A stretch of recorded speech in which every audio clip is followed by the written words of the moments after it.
Hi అండి, welcome to my channel. ముందుగా మీ అందరికీ హ్యాపీ కృష్ణాష్టమి అండి. ఈరోజు మన వీడియోలో కృష్ణుడిని, మా ఇంటి కృష్ణుడిని ఎలా అలంకరించుకున్నాను, శ్రీకృష్ణుని పాదాలు ఎలా వేసుకోవాలో చూపిస్తున్నానండి. ముందుగా దీనికోసం ఒక ప్లేట్లో ఇలా మెత్తటి బియ్య పిండిని వాటర్ వేసుకొని ఇలా చిక్కగా కలుపుకొని వీడియోలో నేను చూపిస్తున్న విధంగా రైట్ హ్యాండ్ ఒకసారి, లెఫ్ట్ హ్యాండ్ ఒకసారి ఇలా ఫోల్డ్ చేసుకొని ఇలా వేసుకోవాలండి. మనకి కృష్ణుడి పాదం షేప్ కోసం ఇలా వేసుకుంటున్నాను. వీడియోని స్కిప్ చేయకుండా చూసారంటే మీకు పూర్తిగా అర్థమవుతుందండి. ఇలా మనం ఎన్ని పాదాలు అయితే వేసుకుంటున్నామో అన్ని పాదాలకి ఈ విధంగా షేప్ని అవుట్లైన్ కింద ఇలా వేసుకోవాలండి. ఇలా షేప్ని క్రియేట్ చేసుకొని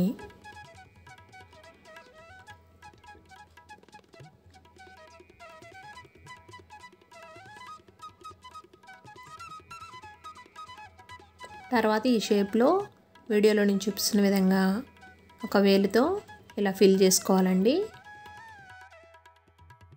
పాదం షేప్ కోసం ఆ షేప్ వచ్చేటట్టు చక్కగా ఈ పిండిని ఈ విధంగా ఫిల్ చేసుకొని ఆ చిన్ని కృష్ణుని పాదాన్ని ఈ విధంగా స్ప్రెడ్ చేసుకుంటూ ఆ షేప్ వచ్చే వరకు ఈ పిండితో ఇలా ఫిల్ చేసుకోవాలి.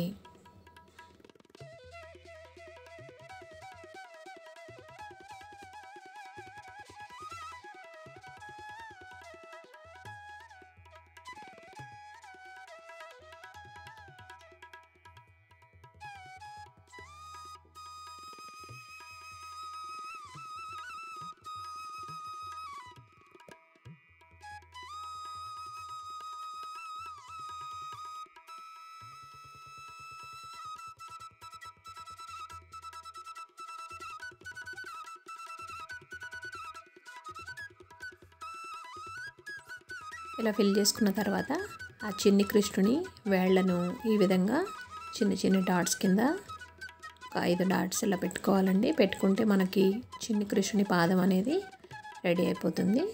చూసారుగా ఎంత అందంగా వచ్చిందో. ఇదే విధంగా అన్ని పాదాలని వేసుకోవాలండి.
ఇలా అన్ని పాదాలని వేసుకొని ఈ పాదాలని ఈ విధంగా బొట్టులతో పువ్వులతో అలంకరించుకోవాలి. ఆ కృష్ణుడు సాక్షాత్తు మన ఇంట్లోకి ఇలా నడిచి వస్తున్నట్లు అనిపిస్తుందండి. ఈ విధంగా నేను కృష్ణుడిని పాదాలు వేసుకొని కృష్ణుడిని మా ఇంట్లోకి ఆహ్వానిస్తున్నట్లు వేసుకున్నానండి.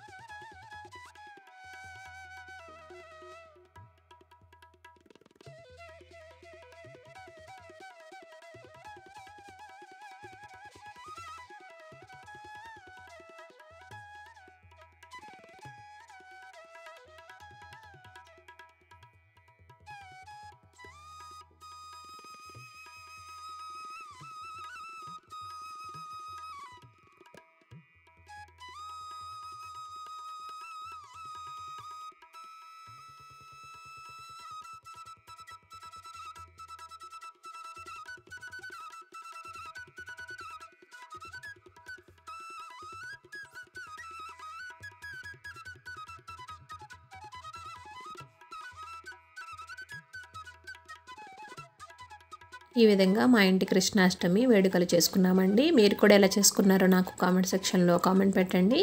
వీడియో నచ్చితే ఒక లైక్ చేయండి. ఫ్రెండ్స్కి రిలేటివ్స్కి షేర్ చేసి మన ఛానల్ ఫస్ట్ టైం చూస్తున్నట్లయితే సబ్స్క్రైబ్ చేసుకోండి. అందరికీ హ్యాపీ కృష్ణాష్టమి.